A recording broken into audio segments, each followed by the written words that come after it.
وحني وناكيو يا وشجاني مركو وايونا كلاري وايونا كلاري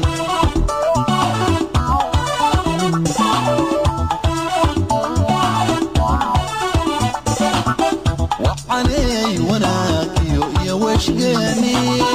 مركو وايونا كلاري وايونا كلاري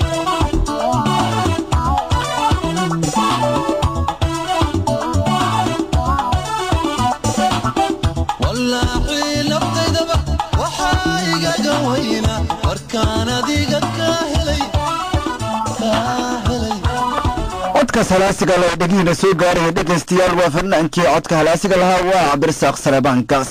waxaana soo gaaray halaaba waqtigan hawada iisoo mari jirnay barnaamijkeennii fanka iyo sugaanta aan ku martiqaadi jirnay toddobaad kasta fannaanka u doorbidno inuu fannaan wiilgaani ku wacan yahay in dhegeystayaasha loo soo daayo waxaana caawa barnaamijkeena marti noogu ah cabdirasaaq saleebaankaas oo ah fannaan ka mid ah fannaaniinta soomaaliyeed degana dalkan norway ee magaalada oslo cabdirasaaq kusoo dhawo barnaamijka fanka iyo sugaanta iyo raadiyo maqal waan dhowahay waana salaamaya raadiyo maqal iyo asxaabtayda kale ee dhageysanaysa cabdirasaaq saleebaankaas waxaan kaaga mahad celinaynaa waqti ay qaaliga noo hurtay caawa inaan kala qayb qaadato barnaamijkan fanka iyo sugaanta oo alaba aan ku wareysano fanaaniinta soomaaliyeed fanaankan u doorbidno inaan wiigan ku casunno cabdirasaaqow intaan u gudagalin fankaagii iyo heesaha aad leedahay dadweynuhu aad u jecel yihiin ee codkaaga intaba bal marka hore wax yaroo kooban nagaga sheekay taariikh nololeedkaaga waqtigaad fanka kusoo biirtay horta fanka waxaan kusoo biiray 1991 waxaana kaga biiray waddanka Norway laakiin markii aan Soomaaliya joogay waxaan ka qayb galay tartankii iskuulada xamar iyo waqooyigaba xamarna iskuulka waan ka dhigan jiray waqooyiga waan ka dhigan jiray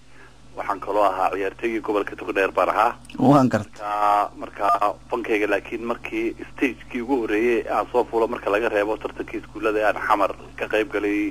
waxa iigu xigay Norway 19 bishii 12 waan gartay cabdirasaaqow intaan u galin 19 iyo fankaaga hanaqaadkiisa balse waxaa sheegtay inaa markii hore tartamadii iskuulaadka ee xamar iyo waqooyi labadaba aad ka qayb gali jirtay tartamadaas heesa lagu dhiibay abwaana ku dhiiban ayaa kula qayb gali jirtay mase heesa kalood fanaaniinta qaadi jireen ayaa uga qayb gashay may walaal markii horta aanu yaranayn dee markaan ubaxo kale aan ahayn dee heesa waa naloo dhiibi jiray dee ama kacaankii ama dawladda ama wadaniya laakiin markay ahayd tartankii iskuulada ee koonfur iyo waqooyiba waxaan kaga qayb galay heeso fanaaniin hore leeyihiin markii aan Norway imi ee aan heesaha bilaabana heesaan anigu aan leeyahay kumaan soo caanbixin heesada leeyihiin oo fanaaniintii iga waaweynaa ay qaadi jireen umbaan qaadi jiray laakiin 94 wixii laga bilaabo heesaan anigu leeyahay qaadi jiray cabdirasaaqow 91dii fanaan kusoo biiray fanka Soomaaliyeed waqti dhow maahan balse dad badan oo ayaa laga yaabaa inay ku haystaan fanaan waayahan dambe ku soo shaac baxay fanka Soomaaliyeed oo